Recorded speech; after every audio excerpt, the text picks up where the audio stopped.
Thanks to Skip last week for getting us started in chapter 10. My clicker's dead now.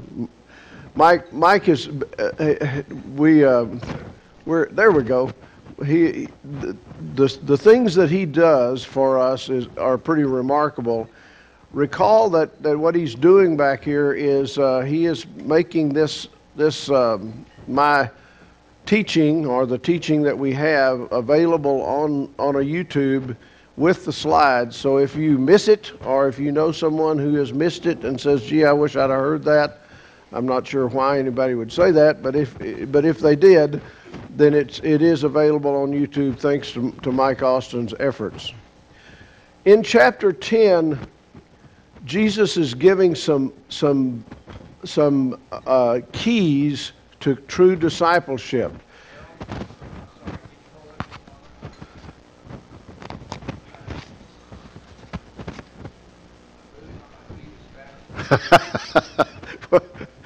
He says he's moving on his seat as fast as he can, but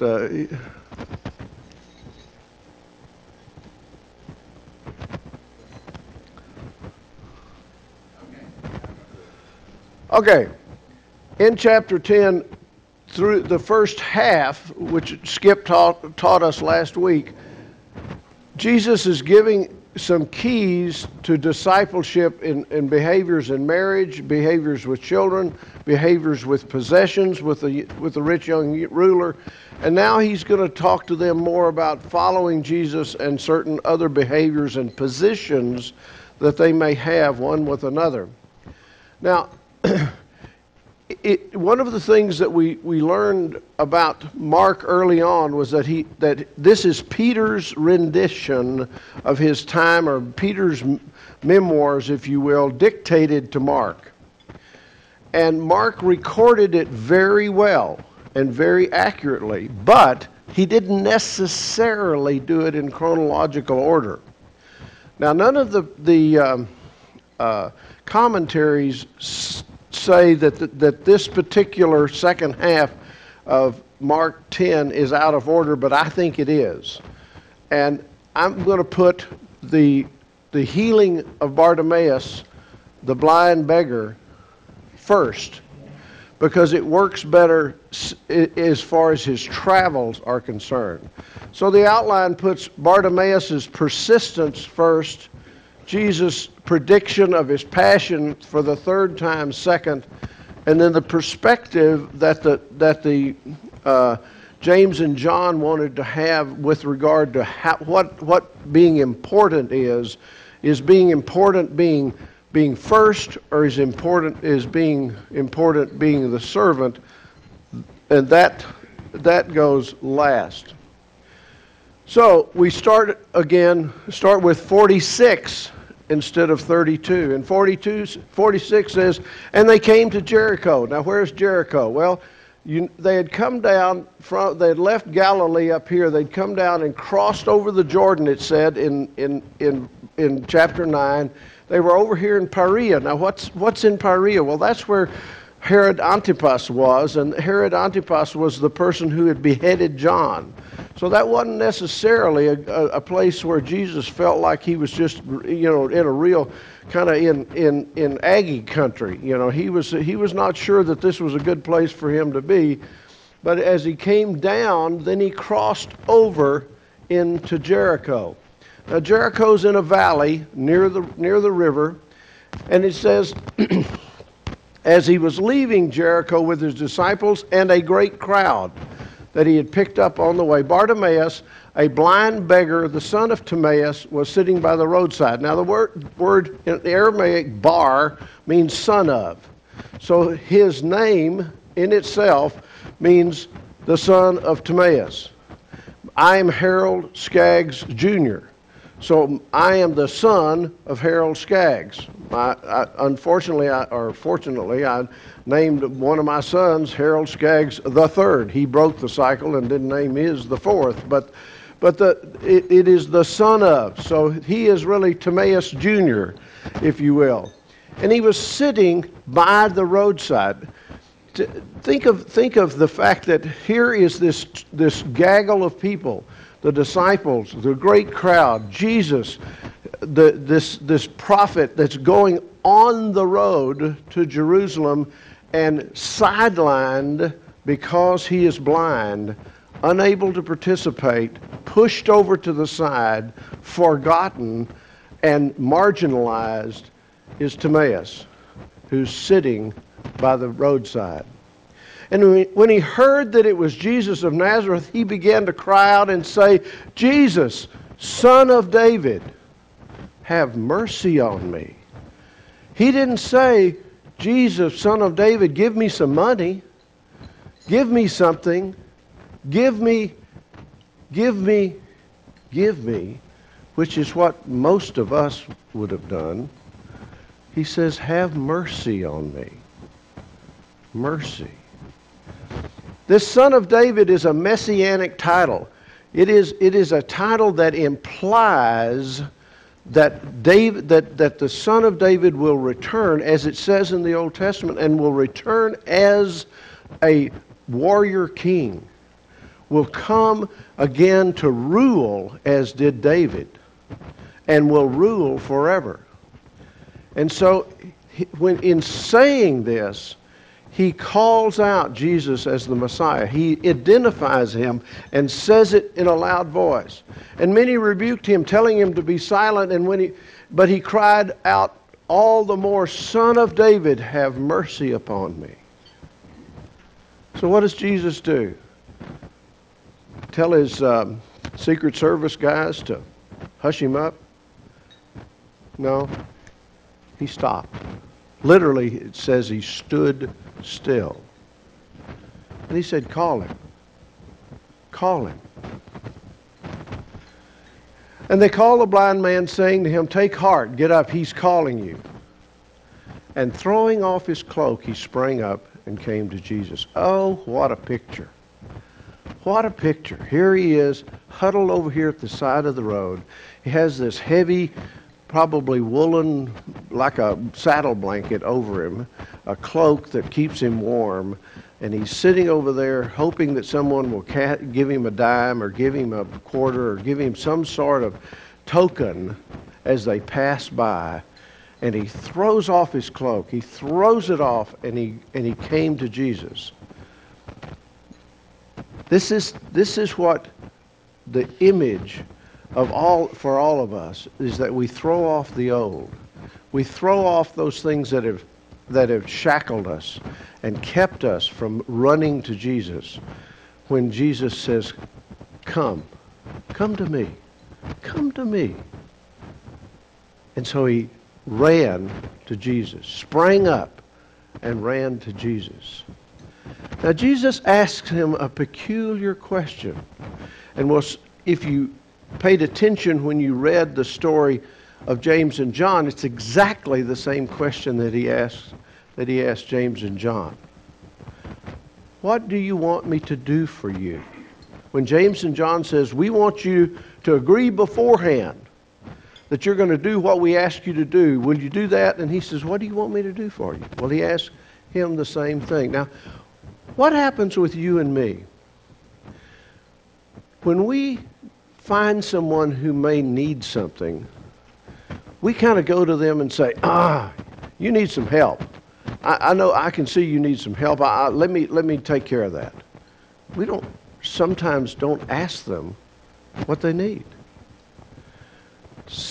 I fear that some of the times when we go to Africa or Central America, we take our Western ideas and we think we know what they want. When Jack goes to Cuba, sometimes I know he has the tendency, but he is so sensitive that he never does, where he goes in and says, I know what you need, and we're going to do that.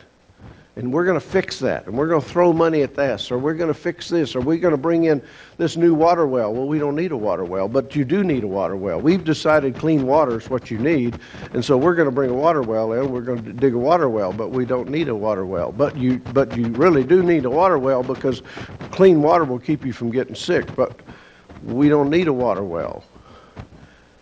So he asks him, what do you want me to do for you? And he asks us that.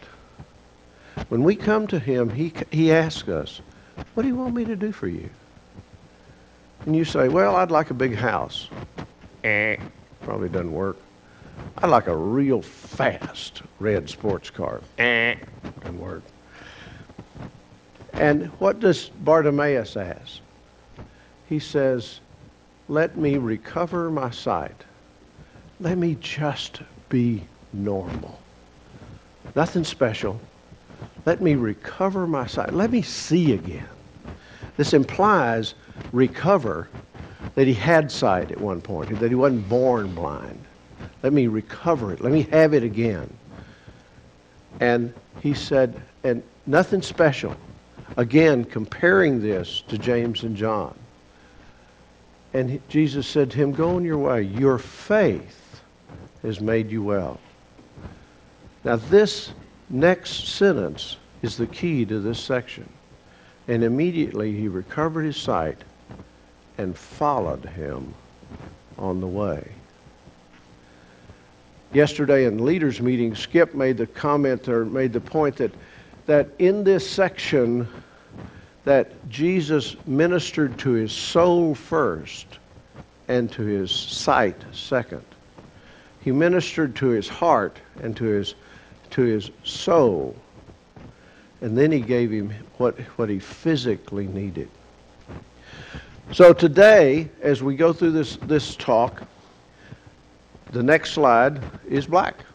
And this is your opportunity to write down what the Holy Spirit has said to you from this first of the three sections. And I'm going to stop for a second.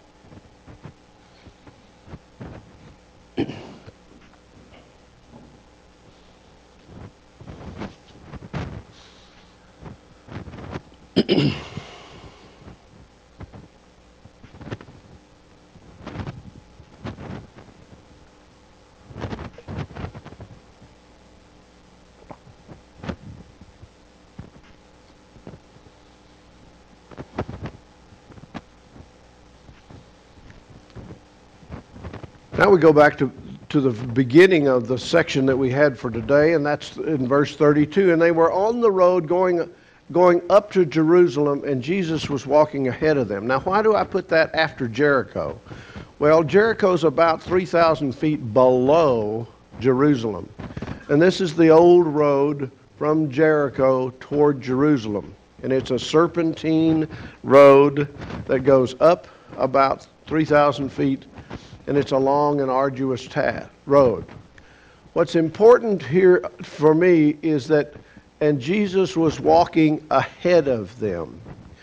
Now, if I knew that I was going someplace to be condemned to death, if I knew that people were going to treat me poorly, if I knew things weren't going to go real well when I got to the next town, I'm not sure I'd want to be out front. I think I'd kind of want to be back in the pack. I think I'd kind of want to be in there with a bunch of folks that looked a lot like me, and maybe I'd even want to be kind of like Peter at the time of Jesus' trial. I could be. Jesus, he could be around here somewhere. But no, he was out front because this was his call. This was why he was sent. This was why he was on the road. This was why he had come to earth. And he had set his face like flint. I finally found that. It's in Isaiah. And was headed toward Jerusalem. And they were amazed, and those who followed were afraid. And they were afraid because they were going with him to Jerusalem. And taking the 12 again, he began to tell them what was going to happen to him. And he said, see, we are going up to Jerusalem. And the Son of Man, now he goes to third person. The Son of Man will be delivered over to the chief priests and scribes. They will condemn him to death, deliver him over to the Gentiles, mock him, spit on him, and flog him and kill him. And after 3 days he will rise. This is the most explicit of any of the three passion predictions. And those have occurred in Mark 8:31, 9:31, and 10:33. In three chapters, successive chapters, Mark has recorded a passion prediction. Now, let's just compare them. Who? Well, in each of them, it's the Son of Man. What? He'll suffer and be rejected in the first one, be betrayed into the hands of men. Interestingly, that this one, it gives the scary part of being betrayed into man's, what man can do to other men. And we know that that can be awful. And then in this one it says be betrayed. And betrayed to whom? Elders, chief priests, and scribes. The hands of men, chief priests, and scribes. And then what's going to happen? He must be killed. He will be killed. And then in 1031, it's much more explicit as to what's going on. He will be condemned to death. He will be handed over to the Gentiles. Now, everyone knew then, at that point, that when a person was handed over to the Gentiles, the method of execution by a Gentile was crucifixion. They knew that the Romans' favorite was crucifixion. They already knew that 3,000 people had been crucified and hung along a road who were rebellious to Rome. They had seen those crucifixions. So this is very explicit. It's subtle, but they knew what it meant. They will mock him, spit on him, flog him, kill him, and 3 days later he will rise again. Every account, every Passion account has God's resurrection glory in it. That's not a surprise. He predicts it 3 times to his disciples. 3 times does he do this. And where he says that I will rise again in 3 days. So it's not when Easter Sunday morning came, for those who would remember his, and they said, and they remembered his words when Mary came back to them. So what do you get out of this section? What comes out of this for you? What does the Holy Spirit say to you about this prediction that Jesus will be handed over and will rise?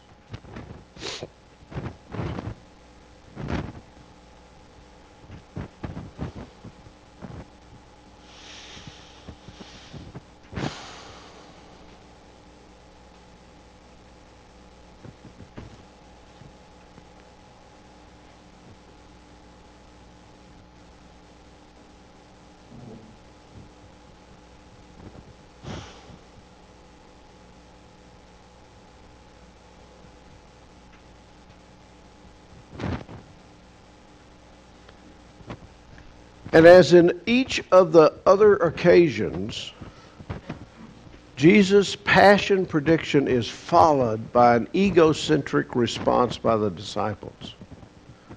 It's all about them. It's all about their interests. They don't get it. They don't get what Jesus is trying to tell them. And in the last verse that we're going to come to in this section, he says it as explicitly and clearly as we need it and they needed it. And James and John, the sons of Zebedee, the sons of thunder, came up to him and said, now, so here 2 brothers, and they kind of been talking, and they sidle up to Jesus, and they say to him something, a very presumptive question. I want you to do for us whatever we ask you. Now, you guys, so you're working in a little deal here, and you're trying to buy a house or something, and somebody says, I want you to pay whatever I ask you. Well, probably I wouldn't want to agree to that, or I'd like for you to do. Your kid comes in and says, Dad, I want you to give me exactly what I ask you. Will you? Well, it depends. It depends on, so it's a presumptive question that belies the fact that they expect that he's going to say, not so much. They expect a negative response, but it's so they're kind of they're trying to get Jesus to commit. Oh yeah, sure, whatever. You're my favorites. You're my favorites. Now remember, there were 3 on his inner circle. Who was the third? Peter.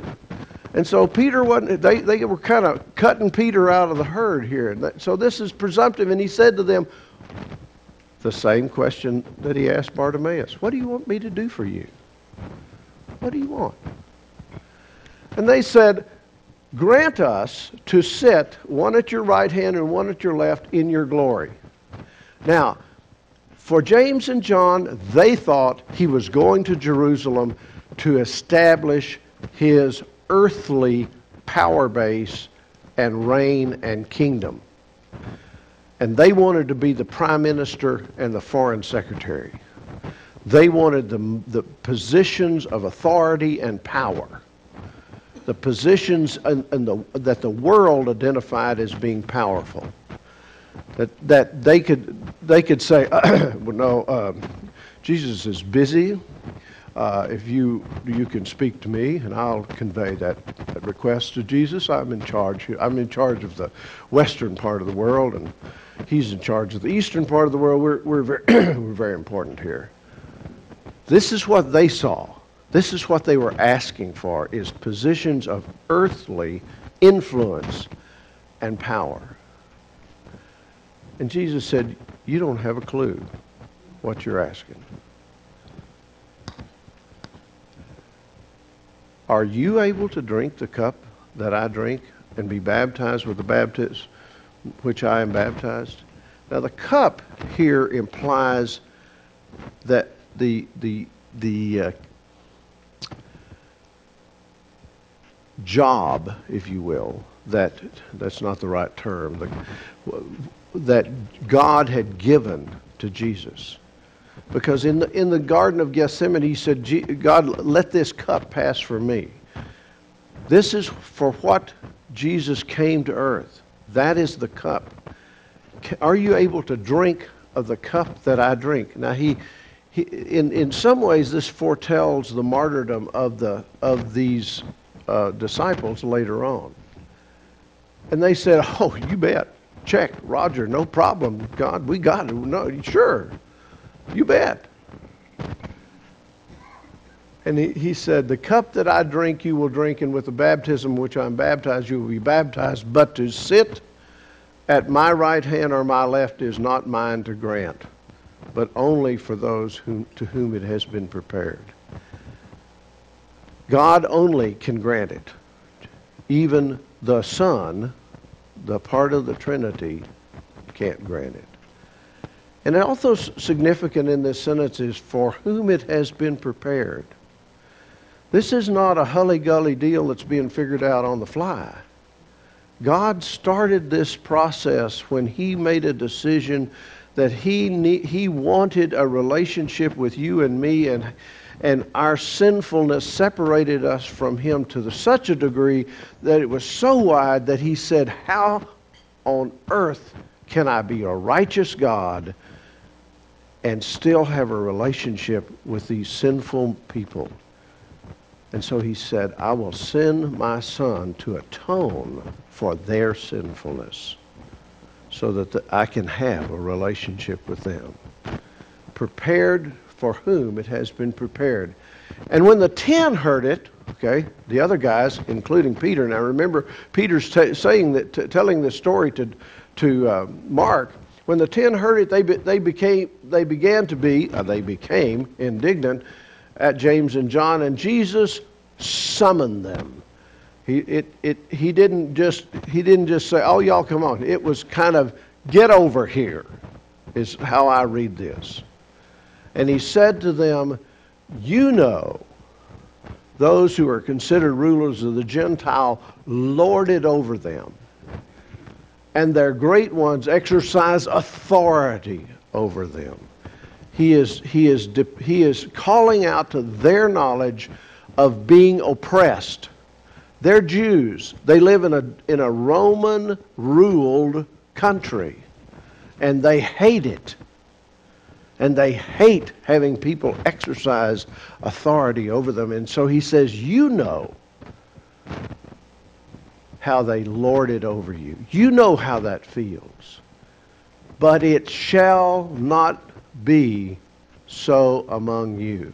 He didn't say, I would suggest you give consideration to an alternate plan. Jesus is very emphatic to his disciples. It shall not be so among you. But whoever would be great among you must be the servant. The word servant is the Greek word from which we get diaconate or deacon. So that if you are called upon to be blessed to be a deacon in service of the Lord, you are a servant. You're called upon to be a servant, not to be somebody who lords anything over anyone, but someone to serve others. So if you want to be great, you must be small. You must be the lowest one, the one that serves and waits on the table, not the one that reclines at the table and has everyone bring the food to you, but the one that waits on the table. Now think about it if you've ever waited on tables. And I suspect most of us have done that.